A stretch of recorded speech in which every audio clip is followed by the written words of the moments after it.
Alors bonjour à tous, bienvenue dans cette vidéo. Il y a environ un an et demi de cela, j'avais fait une vidéo que j'avais appelée La fatale attraction. Je vous mets le lien en dessous de celle-là, où j'expliquais dans cette vidéo comment et pourquoi, lorsqu'un zèbre, lorsqu'un surdoué croise la route d'un pervers narcissique, comment ces deux-là vont s'attirer de manière irrépressible, vraiment comme deux aimants.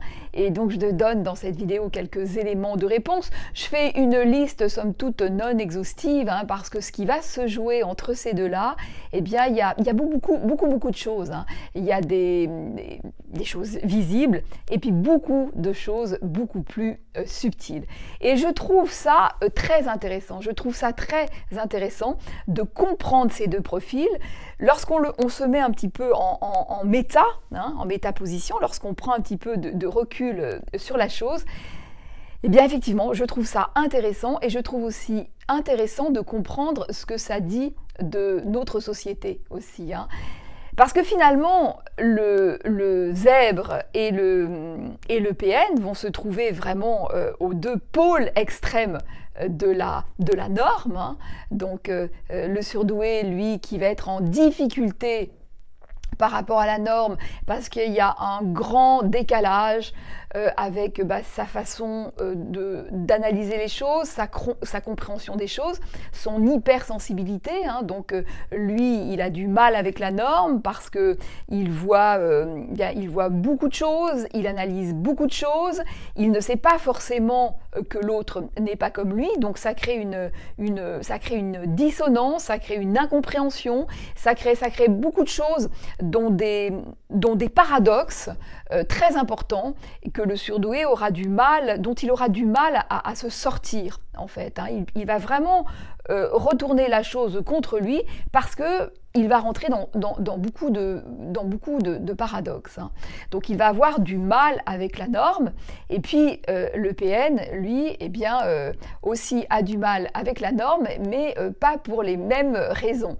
Et le truc, je trouve vraiment intéressant, c'est déjà combien il est difficile de parler de ces deux profils à des gens qui ne connaissent pas la surdouance ou qui ne connaissent pas la perversion narcissique. On voit notamment au travers de nombreuses vidéos comment ça peut glisser, c'est-à-dire comment le surdoué devient petit à petit un hypersensible ou une personne qui pense trop ou une personne qui est perfectionniste. Il va être rapidement qualifié de surdoué, ou alors le salaud ou la garce qui va être étiqueté PN. Donc il y a un glissement comme ça, et puis on voit bien que si on regarde ces deux profils de façon plate, si on liste les caractéristiques du surdoué par exemple, c'est très facile de se retrouver dans ces caractéristiques. De la même façon que les caractéristiques par rapport au PN, il suffit d'être dans une relation un petit peu, on va dire, enflammée, de couple par exemple, ce sera très facile aussi de cocher toutes les caractéristiques, et pourtant, ça ne raconte pas forcément l'histoire. C'est pas parce qu'on coche toutes les cases qu'on est surdoué ou que l'on est pervers narcissique. Il y a quelque chose d'autre justement, et c'est ce quelque chose aussi qui est très intéressant, qui est d'un autre ordre. Il y a quelque chose qui se joue d'un autre ordre, quelque chose qui n'est pas tangible. Et ça c'est très intéressant parce que dans notre société, on a du mal avec ça. On ne sait pas faire avec ça. Ce qui est très intéressant également, c'est que finalement, le surdoué, de par ses caractéristiques, il va facilement se faire rejeter, il va facilement déranger, et alors que le pervers narcissique, lui, qui a un discours extrêmement simpliste, extrêmement assimilable, lui, il va facilement trouver place.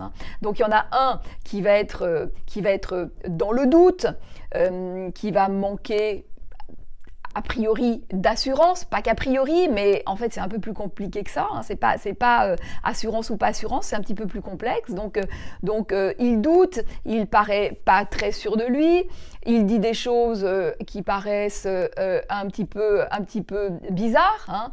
Il paraît fragile ou fort, hein, parfois un petit peu les deux, mais enfin bon, des trucs un petit peu pas très clairs, hein, donc bon, c'est un peu bizarre, hein, alors que le pervers narcissique, lui, eh bien, il est fabuleux, il flatte, il est politique, il a un discours que vraiment tout le monde comprend, il est sûr de lui, il assène des trucs sans aucun scrupule, hein, il n'y a pas de souci, hein, et puis voilà, et puis il est très politique, donc il s'infiltre comme ça facilement dans tous les milieux, hein, notamment les milieux professionnels, et voilà, et je trouve ça quand même, encore une fois, je trouve que ça en dit long sur notre société. Une autre chose également très intéressante, qui en dit long sur notre société, c'est le point de rencontre de ces deux-là, hein. Parce que finalement, les deux ont quelque part envie de faire un petit peu péter ce carcan de la société, hein. Sauf que dessous, il n'y a pas du tout les mêmes enjeux. Le surdoué qui a envie de faire péter ce carcan parce qu'il étouffe, parce qu'il le trouve où ça manque de sens, où ça manque de cohérence, où il y a quelque chose vraiment d'étouffant, hein, qui l'empêche d'exprimer finalement sa personnalité, qui l'empêche de poser tout ce qu'il a à poser, hein. Bon, évidemment, ça c'est quelque chose sur lequel on peut vraiment travailler, hein. Voilà, ça c'est très important de le préciser.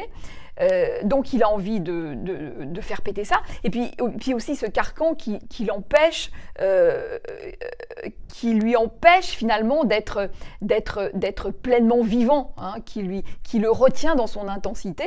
Et puis le pervers narcissique qui a envie de faire péter ce carcan et qui cherche aussi quelque part une forme de puissance, mais qui lui, eh bien, c'est une puissance malsaine, hein. Ça raconte pas du tout la même chose. C'est que lui, derrière ça, quand il a envie de faire péter tout ça, eh bien lui, ce qu'il recherche, c'est la toute-puissance, hein. La toute-puissance, et c'est vraiment écrabouiller l'autre et être en toute-puissance, en domination pleine et entière sur les autres, hein. Alors que le surdoué, lui, ce qu'il a envie, c'est vraiment de faire péter ce carcan, mais encore une fois, pour pouvoir exprimer, pour pouvoir vivre pleinement, pour pouvoir tirer vers le haut, pour pouvoir se donner en fait de l'espace, une forme de liberté et une forme de mouvement et d'action, hein. Donc ça ne dit pas du tout la même chose, hein. Mais le truc, c'est que vu de l'extérieur, eh bien, parfois ça peut être extrêmement trompeur. Et par exemple, si, imaginons qu'il y a un couple, comme très fréquemment, d'un zèbre avec un pervers narcissique, vu de l'extérieur, eh bien, celui qui va passer pour le pervers, généralement, ça va être le zèbre. Alors déjà, il faut savoir, et probablement que vous le savez déjà, c'est que tout le jeu du pervers narcissique, c'est de faire passer l'autre pour la méchante personne, le fou, le mauvais, le méchant, hein. Donc déjà, ça c'est tout son jeu, hein. Mais si la personne est un zèbre, eh bien ça marchera d'autant mieux parce que les gens vont se dire, bah tiens, effectivement, lui ou elle est un petit peu spécial et un petit peu too much, et un petit peu, il y a des trucs un petit peu bizarres, hein, des trucs un peu bizarres hors normes, alors que le pervers narcissique, dans ce qu'il va montrer à l'autre, eh bien, il va être parfaitement, bien sous tout rapport, tout bien comme il faut, tout bien propre, tout bien aligné, discours parfait, très très compréhensible, voilà, avec une belle ouverture sur l'autre. Donc voilà.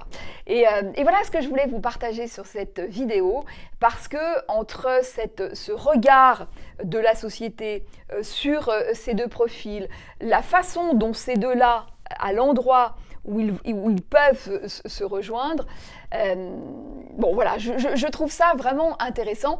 Je pourrais faire une vidéo très longue sur le sujet, c'est aussi pour ça que je suis en préparation.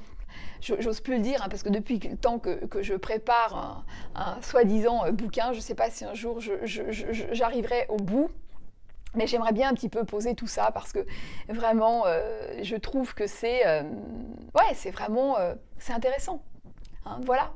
Donc voilà ce que je voulais vous partager sur cette vidéo. Eh bien écoutez, n'oubliez pas de liker, de vous abonner, de commenter, de partager. Et je vous dis à très vite dans une prochaine vidéo.